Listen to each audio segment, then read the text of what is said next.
ಪಾಂಡುರಂಗನ ಖಜಾನೆ ಕೂಡ ಜಾಲಾಡ್ತಾ ಇದ್ದಾರೆ ಎಸಿಬಿ ಅಧಿಕಾರಿಗಳು.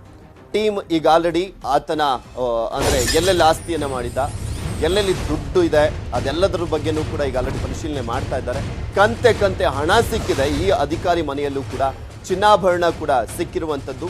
ಎಸಿಬಿ ಅಧಿಕಾರಿಗಳು ಶಾಕ್ ಕೊಟ್ಟರು ದಾಳಿಯನ್ನು ಮಾಡಿದಂಥ ಸಂದರ್ಭದಲ್ಲಿ. ಇನ್ನು ಈತನ ಮನೆಯಲ್ಲಿ ಸಿಕ್ಕಂತ ಹಣ ಮತ್ತೆ ಚಿನ್ನಾಭರಣ ಆಸ್ತಿಯನ್ನು ನೋಡ್ತಾ ಇದ್ರೆ ಎಸಿಬಿಗೂ ಕೂಡ ಒಂದು ರೀತಿಯಾಗಿ ಶಾಕ್. ಇಷ್ಟೊಂದೆಲ್ಲ ದುಡ್ಡು ಮಾಡ್ಕೊಂಡಿದಾರಲ್ಲ ಅಂತ.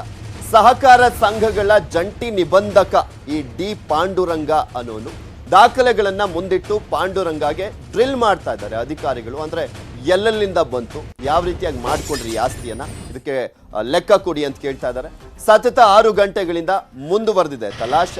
ಪತ್ತೆಯಾದಂತಹ ದಾಖಲೆಗಳು, ಚಿನ್ನಾಭರಣ, ಹಣದ ಬಗ್ಗೆ ಪ್ರಶ್ನೆಯನ್ನ ಮಾಡ್ತಾ ಇದ್ದಾರೆ. ಆಸ್ತಿ ಗಳಿಕೆಯ ಮೂಲ ಯಾವುದು ಎಂಬ ಬಗ್ಗೆ ಮುಂದುವರೆದಿದೆ ವಿಚಾರಣೆ. ವಿಜಯನಗರದಲ್ಲಿರುವಂತಹ ಪಾಂಡುರಂಗ ನಿವಾಸ.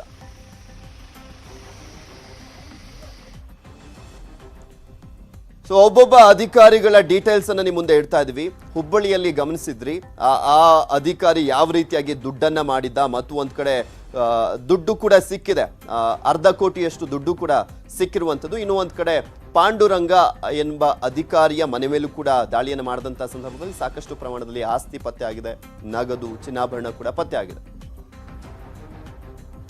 ಈ ಕುರಿತಂತೆ ಹೆಚ್ಚಿನ ಡೀಟೇಲ್ಸ್ ಅನ್ನ ನೀಡ್ತಾರೆ ನಮ್ಮ ಪ್ರತಿನಿಧಿ ಮಂಜುನಾಥ್ ದೂರವಾಣಿ ಸಂಪರ್ಕದಲ್ಲಿದ್ದಾರೆ. ಸೊ ಮಂಜು, ಈ ಕೆಲವು ಅಧಿಕಾರಿಗಳ ಬಗ್ಗೆ ಮಾಹಿತಿಯನ್ನ ಕಲೆ ಹಾಕ್ತಾ ಇದ್ವಿ. 1/2 ಕೋಟಿಯಷ್ಟು ಈಗ ಆಲ್ರೆಡಿ ಹಣ ಸಿಕ್ಕಿದೆ. ಈ ಪಾಂಡುರಂಗನ ಡೀಟೇಲ್ಸ್ ಏನ್ ಲಭ್ಯವಾಗ್ತಾ ಇದೆ? ಪೃಥ್ವಿ, ವಿಜಯನಗರದಲ್ಲಿರುವಂತಹ ಪಾಂಡುರಂಗ ಗದಗ ಅವರ ಮನೆ ಮೇಲೆ ಎಸಿಬಿ ಅಧಿಕಾರಿಗಳು ದಾಳಿ ಮಾಡಿದ್ದಾರೆ. ದಾಳಿ ನಡೆದ ಸಂದರ್ಭದಲ್ಲಿ ಮನೆಯಲ್ಲಿರುವಂತಹ ಅಪಾರ ಪ್ರಮಾಣದ ಆಸ್ತಿ ಪತ್ರಗಳು ಕೂಡ ಈಗಾಗಲೇ ಪತ್ತೆಯಾಗಿದೆ. ಯಾಕಂದ್ರೆ ಅಧಿಕಾರಿಗಳು ಮುಂಜಾನೆ 8 ಜನ ಮಾತ್ರ ಮನೆಯನ್ನ ಪರಿಶೀಲನೆ ಮಾಡ್ತಿದ್ರು. 11 ಗಂಟೆ ವೇಳೆಗೆ ಸಾಕಷ್ಟು ಪ್ರಮಾಣದಲ್ಲಿ ಆಸ್ತಿ ಪತ್ರಗಳಾಗಿರ್ಬೋದು, ಮನೆಯಲ್ಲಿ ಕೆಲವೊಂದಷ್ಟು ನಗದು ಮತ್ತು ಚಿನ್ನಾಭರಣ ಸಿಕ್ಕಿತ್ತು.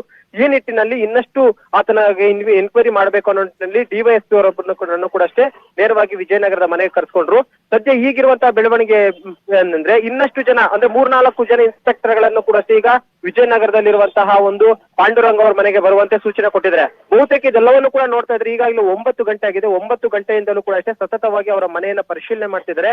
ಈಗ ಮತ್ತೆ ಒಂದಷ್ಟು ಜನ ಪೊಲೀಸ್ ಅಧಿಕಾರಿಗಳನ್ನ ಅವರ ಮನೆಗೆ ಕರ್ಸ್ಕೊಂಡಂತದ್ದು ನೋಡಿದ್ರೆ ಬಹುತೇಕ ಸಾಕಷ್ಟು ಪ್ರಮಾಣದಲ್ಲಿ ಕೆಲವೊಂದಷ್ಟು ಆಸ್ತಿ ಪತ್ರಗಳು ಸಿಕ್ಕಿರುವಂತಹ ಸಾಧ್ಯತೆಗಳಿದೆ. ಯಾಕಂದ್ರೆ ಆಸ್ತಿ ಪತ್ರಗಳು ಇದ್ದಂತಹ ವೇಳೆಯಲ್ಲಿ ಅವುಗಳ ಬಗ್ಗೆ ಪರಿಶೀಲನೆ ಮಾಡ್ಬೇಕಾಗುತ್ತೆ. ಎಲ್ಲೆಲ್ಲಿ ಎಷ್ಟೆಷ್ಟು ಪ್ರಮಾಣದ ಆಸ್ತಿಯನ್ನು ಹೊಂದಿದ್ದಾರೆ ಅಂತ ಒಂದು ಕ್ಯಾಲ್ಕುಲೇಷನ್ ಹಾಕ್ಬೇಕಾಗುತ್ತೆ.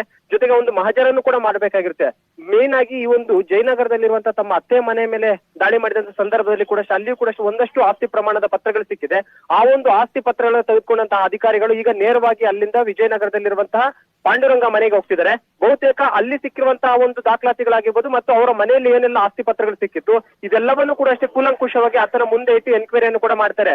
ಜೊತೆಗೆ ಪ್ರಮುಖವಾಗಿ ಅವರ ಮನೆಯಲ್ಲಿ ಸಿಕ್ಕಂತ ಚಿನ್ನಾಭರಣ ಮತ್ತು ನಗದು, ಯಾಕಂದ್ರೆ ಮನೆಯಲ್ಲಿ ಇಷ್ಟು ಪ್ರಮಾಣದ ನಗದು ಯಾಕೆ ಇಟ್ಟಿದ್ರಿ ಅನ್ನೋದನ್ನು ಕೂಡ ಈಗಾಗಲೇ ಪ್ರಶ್ನೆಗಳನ್ನ ಮಾಡ್ತಿದ್ದಾರೆ.